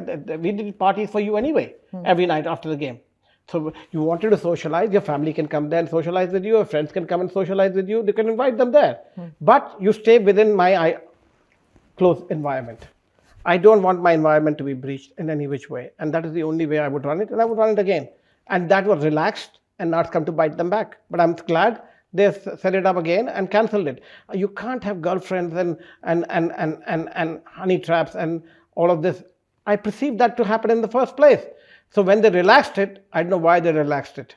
They must have relaxed it because of owners' pressures. Was there really honey trap going on, or is this just a figment of people's imagination? I think it's a figment of people's imagination. But if they say it, they say it. You know, for me, I'll tell you. But you were manipulating it too, because But it wasn't happening in my days. I wasn't lying it. But you said that one player had an affair with a cheer girl, But and you leaked that information to the media. Listen, please understand. As I said very clearly, IPL was a nobody. I needed IPL to happen. So I needed to orchestrate controversy. It was the first pillar we built it on. I needed Shah Rukh Khan and the Ambanis and the Mallyas out there to create the aura of bigger than life, to attract people to watch it. No, but are One you, second, but you today- are justifying planting stories. I'm not planting leaks and stories. I'm everything. not planting stories. Sorry. I'm saying if an incident happened that you would brush under the table, I would expose it. Simple as that. Okay? But you planted questions with the media. You said Of course, this I said very clearly because I needed traction. What am I? Listen, it's an orchestrated business of mine. I'm not I was- judging you. All I'm saying is saying that it's a business. if you get of my upset business. with the media, I'm not getting up. Again, I said I'm not upset with the media. In I the sense that use you the media the blame- way I wanted to. you're blaming the media for hounding you at times, right? I didn't care about hounding me at all. At all. You have said that Arnab hounded you. And that- Arnab goes on. Arnab doesn't let you speak. Okay. Arnab does. Do you think I refuse to give an interview to anybody? I wouldn't give it to you. Arnab, I don't mind. But if he lets you speak, Okay, it's a one-way street with Arnab. Now you keep saying yourself the boom, boom, boom. He's judge and jury and everything. How can that I can't tolerate? Okay, so when you say that the media accuses you of certain things, you also use the media. You Without in the doubt. right? I have no problem. Yeah, I have a you- great you're relationship with the admitting. media. I have the best relationship with everybody. You'll meet a lot of them tonight. I have the best relationship with every media. Okay, so when you were planting these stories, I wasn't and planting it. you I was planting orchestrating. questions. Okay, Yes. you were planting questions. You said this, that you planted certain questions because you wanted a certain response, and that because otherwise media was not covering you. This is what you said. We had ICL out there. We had Subhash Chandra tried to give his own narrative. I needed to be heard. How do I get heard? So what was your issue with Subhash Chandra and Rupert Murdoch? Let me. We were competitors in business. Okay. I started ESPN. I took them all down. I became number one. It was a competitive business landscape. So we built enemies as far as that's concerned. But open competition nahi tha. You had to. I had open competition. You had to use unfair or. No, it was open I won. Okay. By buying rights which nobody thought it would be worth. I took global cricket to another level. In 1991, I started. You said Champions League was a dummy that you set up. I did because Rupert Murdoch took away something that I owned, ESPN, by hook or crook, and didn't pay me for my dues. If he had, I took him to court. So I said, only way I can get back to him is if I own something that he wants. And then you sell Champions League. It was an open bid. I hoped he win, and he won. And I knew it never work. So what did we do? In IPL, we control every aspect of it. You've seen that? Every aspect we control. And Champions League, we gave it all away. You do everything. You sell the ticket. You do media thing. You do everything you want. Why did we do that? Why would we give up control? Because we knew it was dummy. So who were friends of ours, they also knew it was a dummy. We hoped he would bite the cherry. He did. Because IPL became so successful. When you say I orchestrated, listen, when you make a movie or you make a script, you script it. I scripted it too. Luckily, the script fell in place. So if I'm going to script something, when I make a project, I make it on a white piece of paper of how I want it to go. And anything I do. And then I see how we are doing. And we want this spike, this way. How are you going to get people interested? At the time we launched the IPL, this is the main issue. We were a nobody. Yeah. Today we are not in the house. We are the house. So today rules have to change. We don't need owners to sit on the ground. We didn't need owners to be at auctions. They couldn't be. Look at Lakshmi Mittal. Very nice gentleman, good friend of mine, humble to the core. He goes to the match. He just became an owner. He paid $1.6 billion. Sits in his box with his Usha ji, watches the match. After the match, goes and congratulates the player and leaves. Okay? That is how he owns the Celtics. He owns the Formula One. He has a QPR team. He understands. Why are you appreciating that? Because you were never that. You were what Mr. Goenka is. But 1 minute. Loving the 1 second. drama of it all. But that is what I needed at that time. Okay. Without that, IPL would not be what it is. IPL has grown from a baby into an adult. IPL is now the place. Indian cricket was the place. It has gone second, third, or fourth tier. Why are you going after Mr. Goenka? I'm not going in that brother-in-law. Yeah, I know. But why are you making him into a meme? Because he likes. I need a controversy every year. When the ratings drop, you need a meme outside the game. I can't make something inside the game. So I need. I'm passionate. You're not part of IPL. It's not your IPL, baby. but you still talk of it as if I need this for IPL. But I wanted it to keep growing, and that's why it is growing. Also for me, as far as I'm concerned, if the IPL grows, I grow. Do you have a shadow ownership in some way? I'm not at all. So why do you have this ownership? Ownership of something I created. How can I be taken away? It doesn't mean that Narendra Modi has any ownership of India. No. Does he have any ownership of India? No. But he wants it to grow, and he's doing so many things for it. Now, does he represents India. He's the Prime Minister. You don't represent IPL. I created it. No, if without me, there was no IPL. Agreed. So whether we like it or you don't like it, I don't have to own. He doesn't own India. Do you like the way IPL is now, and is it part of the vision that you had 25 years ago? Without doubt, it is. I mean, it is where it is. Only thing I regret, there is no the stadiums. I think we didn't have money 20 years ago. There was no money in cricket. Now we have so much money, and we are a non-profit organization. I don't see why all the money that is coming in, that the BCCI doesn't take it and build brand new stadium. They don't need money from anybody else. But it's not just a stadium. It's also young talent, which at 20 years ago, unless you were born into particular families, unless you had a class, you belong to a certain class, you didn't. You look at the kids today who are playing the IPL, they come from nowhere. And who do you think did that for them? That's what I wanted to ask you. That was my vision, and that's what I did. And that is the main reason that I keep saying, that you cannot go after players, whoever the owner may be. I will come down hard on you, because players are the lifeline of the sport. Without the players, you have no fans. The fans come only because of the players. The players are the ones that give you your checkbook and give you the money. If you abuse the same manufacturing process as you have, called the engine or your raw material, if you're going to take out your raw material and you're going to hurt them, I will come down after you without doubt. Because you're getting these people. It's like a manufacturing. You have a commodity that is monopoly. But you don't own a team. I don't. You don't own IPL. I own the IPL. I created it. Why do you don't go and talk to Shukla or go to talk to everybody else, Dhummal out there? Why talk to me? Everybody talks to me. Because it's your fascinating character that you don't own a team, you don't own IPL. I don't have to own I created it. Franchise, hello, one second. You still say it's mine. Steve Jobs still says Apple was his. He had 2% of Apple. It was his passion. Okay, Michael Eisner ran Disney. He didn't own it. He created it, but he's passionate about it. Narendra Modi runs India. He's not going to run it forever, but he's passionate about it. At the end of the day, you don't have to own something to be passionate about something. Okay, let me go back 20 years back. When the idea came to you, who was your first backer and who do you owe it to in some way that this person believed in what I had? Is it Rajasthan back? Do I go back then? She believed in my vision from we were friends before she became chief minister. You got to understand, she was a young girl, and all Modi family went to Scindia school. So her mother and my grandmother were very good friends. So we were good friends since she was from a long time, before even I got married. Okay. And so she knew what I had done with cricket, I had done with sports, what I had done with Modi Entertainment Networks. We were friends. And she used to go out with a guy called Mike Dalvi, who was a cricketer. And so cricket, although it was never my passion, it became a passion of mine after it became a business for me in ESPN.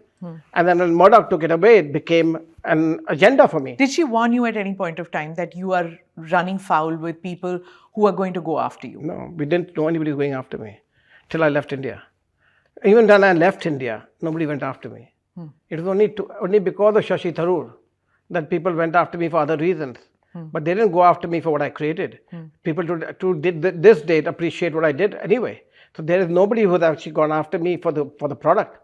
It's the product that I created is actually satisfying and gratifying and entertaining for the world. It is not cricket, it is cricketainment.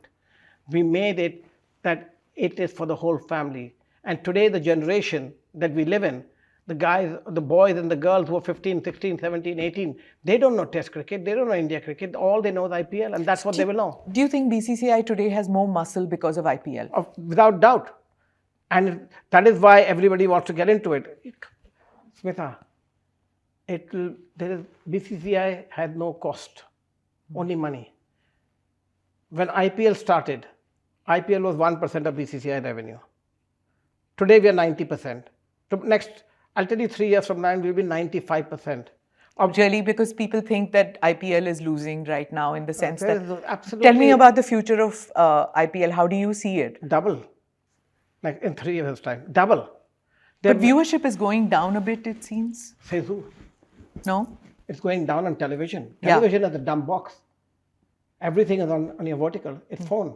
Everything is moving to OTT. And I always said it will. We are the fastest growing OTT country. We have 1 billion people who are interested in cricket. They are watching it on the go, on the fly. The data is much better. The rating information, there is no rating information on OTT right now. That needs to come out.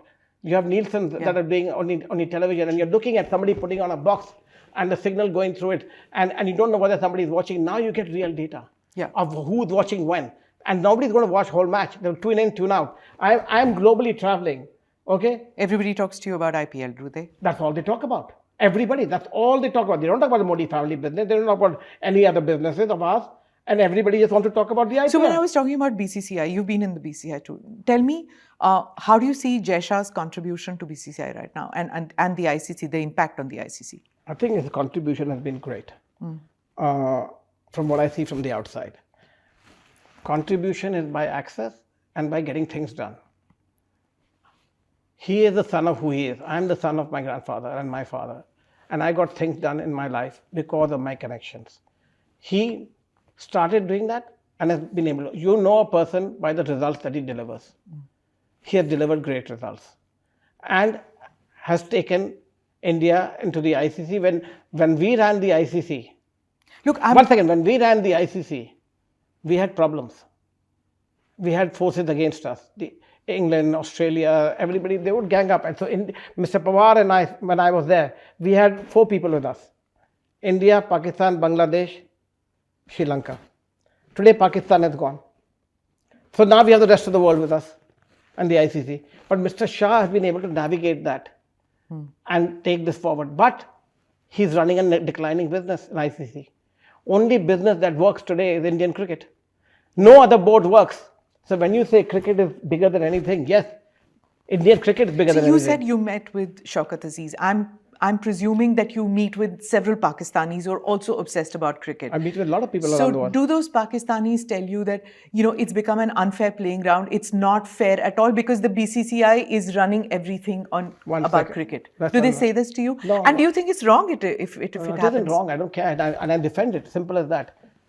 30 years ago, England ran everything. Yeah. 50 years ago, England ran everything. 100 years ago, England ran everything. They would give you a tukda. Choda tukda phek diya.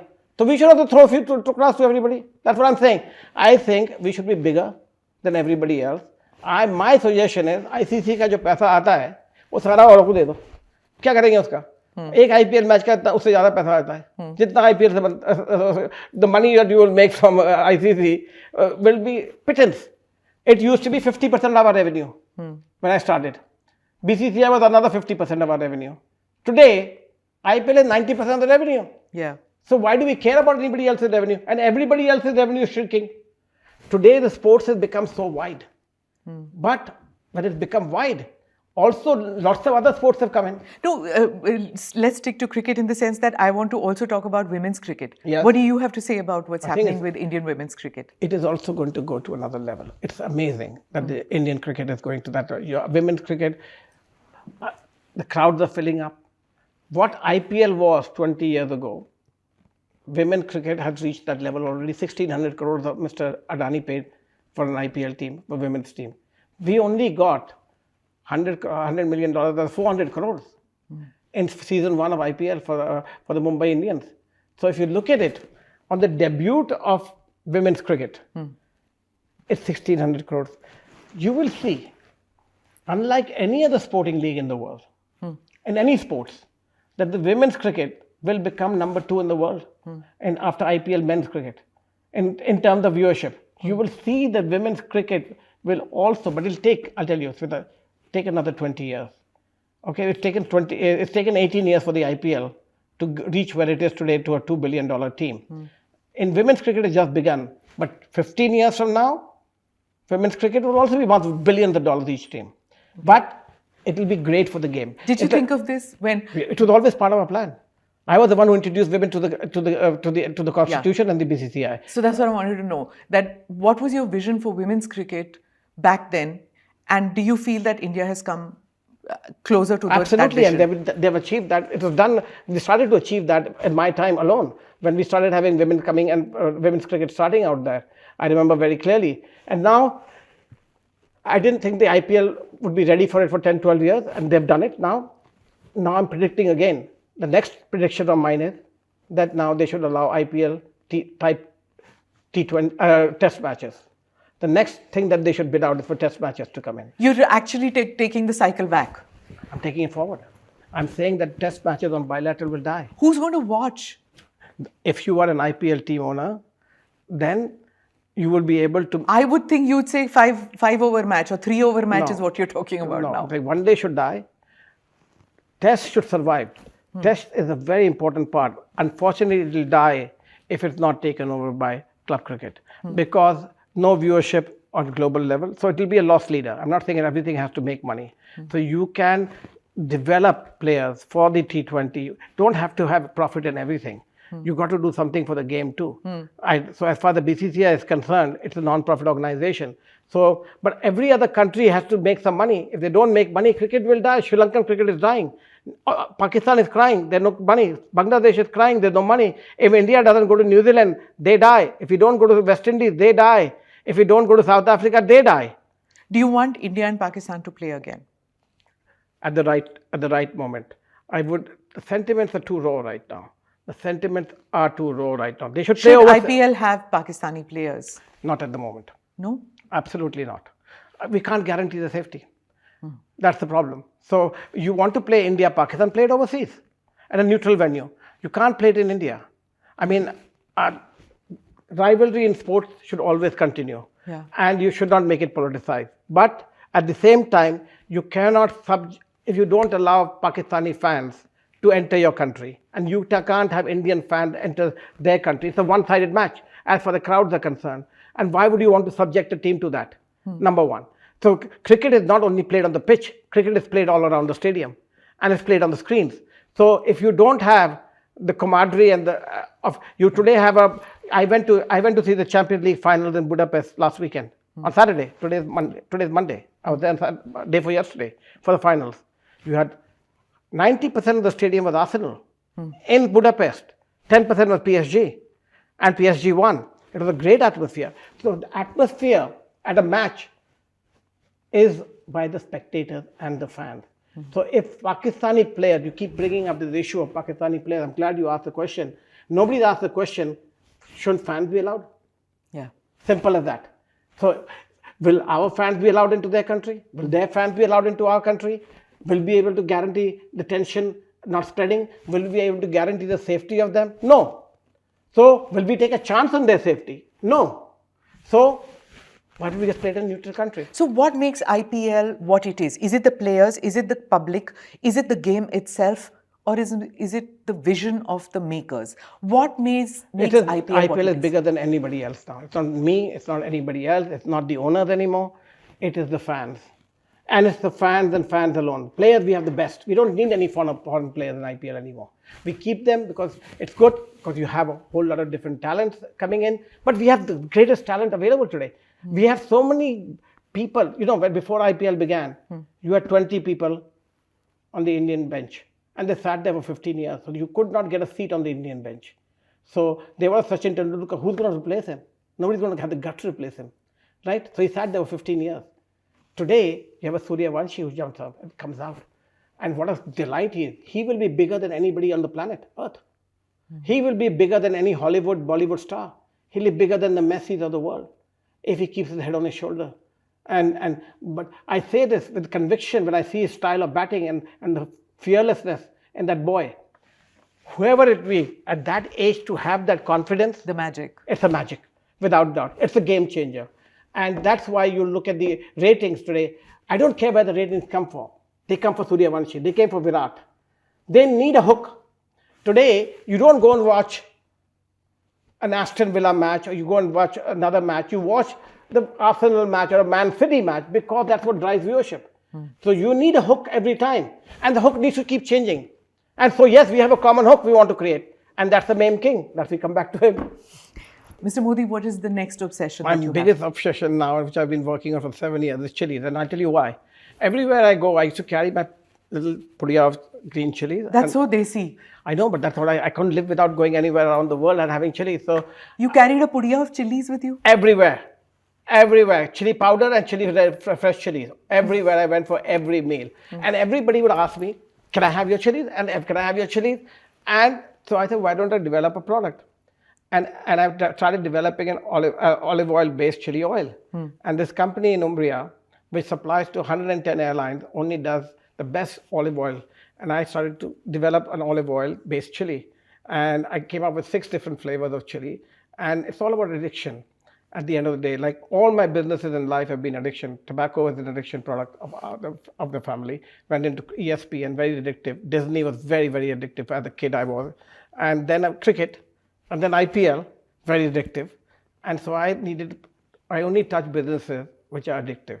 So my next addiction is chili. I'm addicted to my chili oil. And once you try it, Smita, and you will try it tonight, Okay. you will actually find it very addictive. What's it going to be called?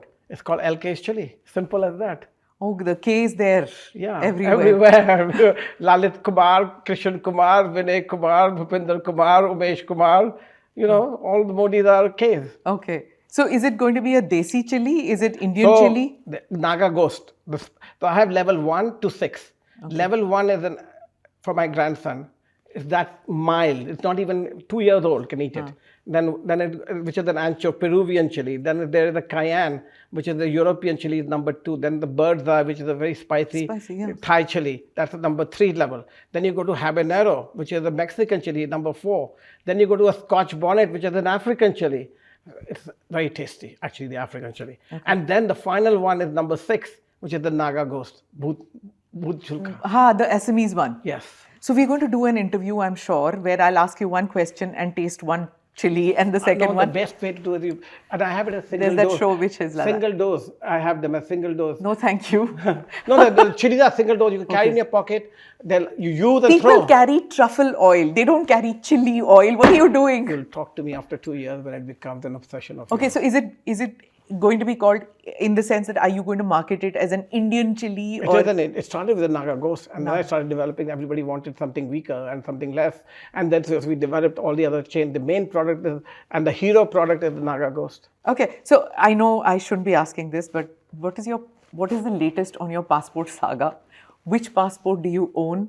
Where is it? I gave up my Indian citizenship officially. Yeah, so the Vanuatu is the passport I have. Yeah, and is it all legal now? Completely legal, absolutely legal. You don't want to go back to an Indian passport? I would go back, but you know how it started? Simple as that. I don't understand this. My passport is 10-year passport, right? It got renewed. I got it in 2014. 2024, it comes up for renewal. I sent it to the embassy for renewal. It says pending. Pending, pending, pending. Nobody wants to take up my application for renewal. It's an automatic process. It's not something that is there. There's no case against me. You know all the high commissioners in... I don't call anybody. I didn't call anybody. I kept asking the system. I asked my secretary to call the system. They said pending. Sir, kya karenge? Pending hai. Then they want a report from the police. They got the police report. There is nothing outstanding against me. Again pending. So I got tired of that pending. And I just said, I got to move on.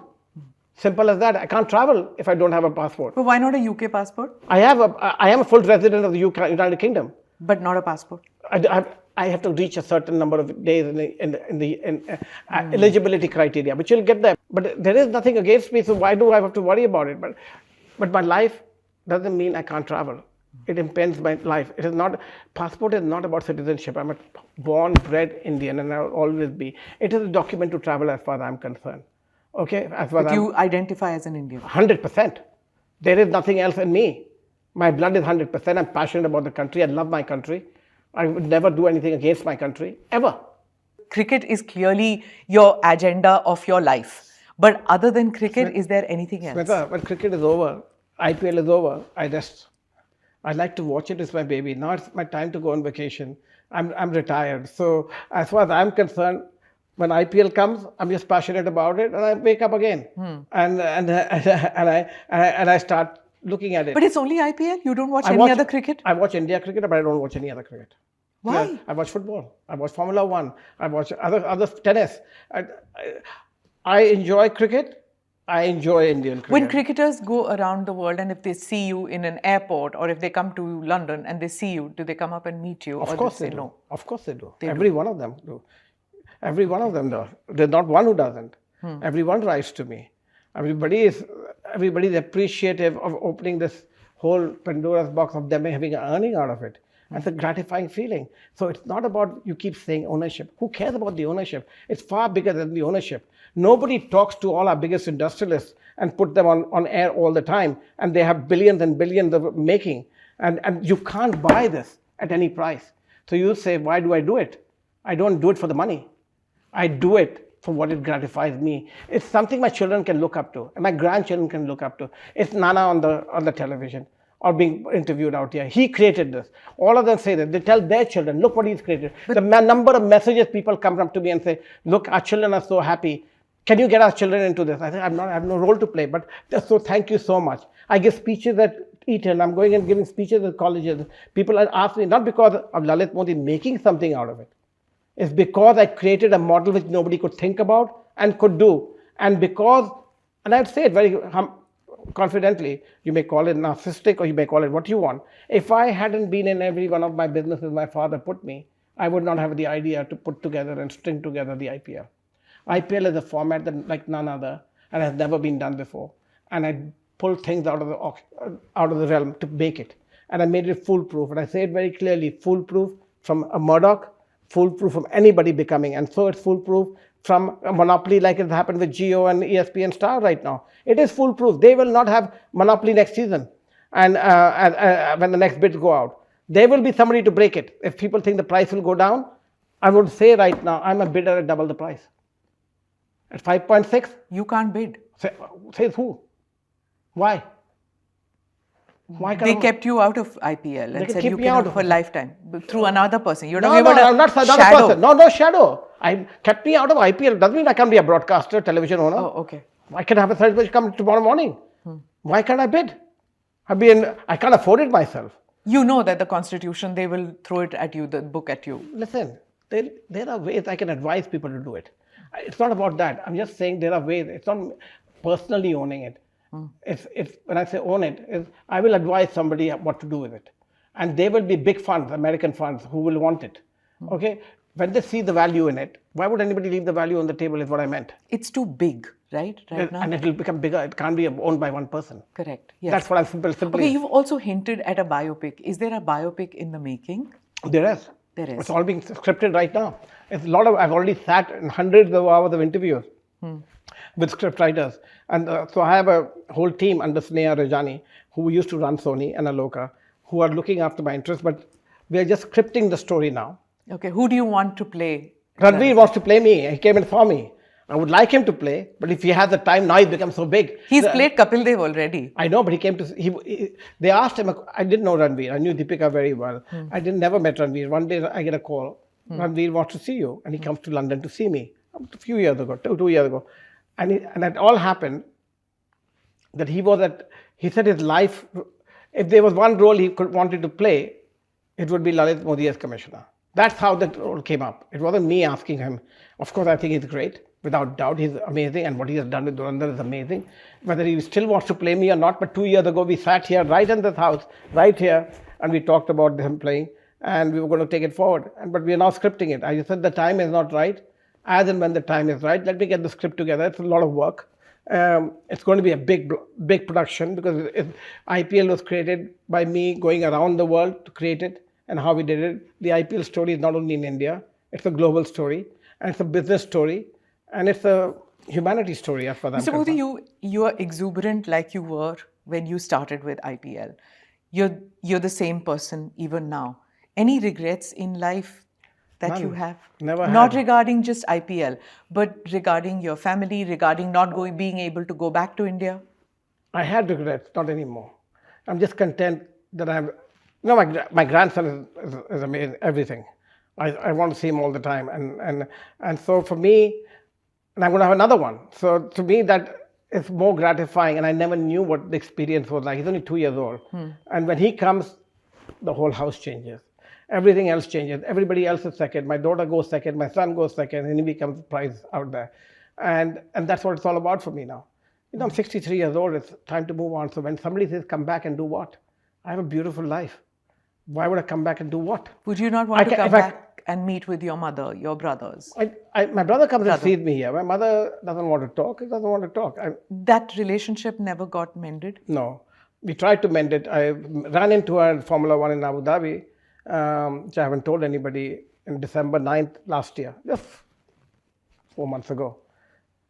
She was shocked to see me. I hadn't seen her for 8-9 years.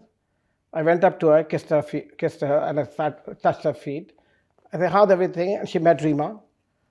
And she says, it was a complete shock. I said, why don't you come out for dinner with me tonight? I took her out for dinner, and we talked about it to mend things. And she said, and she told Rima, I hope I'm going to take Rima, I'm going to hold you responsible that he doesn't change his mind, that he will do the deal. But then she backed out for some reason or the other. But that's up to her. Time is on my side. I don't care. I'm not going anywhere. My children are not going anywhere. Yeah. You know. So and your sister? I haven't seen her for a long time. Yeah. I saw her daughter, but I haven't seen her for a long time. But being the eldest. No, I'm not the eldest. My sister's the eldest. Your sister is eldest. She's a year older than I am. Do you feel any responsibility of building ties with the rest of your family? I have the best ties with the entire Modi family. Modi family is a large family. Your uncles and I see them all the time. I see my brother all the time. I see all the children all the time. My mother doesn't get along with my family, with the whole Modi family, for some reason or the other, which has its own problems. Complicated. That will come out on the TV. All families are complicated. No, ours is worse than Dynasty and Dallas put together. And that TV series is coming out. I am in the works of making it. The Modi family TV series. The whole Netflix type of show. It's not on Netflix. We haven't decided who we're going to give it to. But it's the saga of the Modi family. We are quite a scandalous family, to tell the least. Okay, looking forward to it. Yeah. Thank you so much for the time you've given us, and all the best to you. Thank you very much. Thank Take you. it down. देखिए India daily 24/7 अब आपके smart TV पर। India daily मौजूद है सभी digital platform पर live और लगातार। इंडिया डेली 24/7 हर दिन राष्ट्र को समर्पित।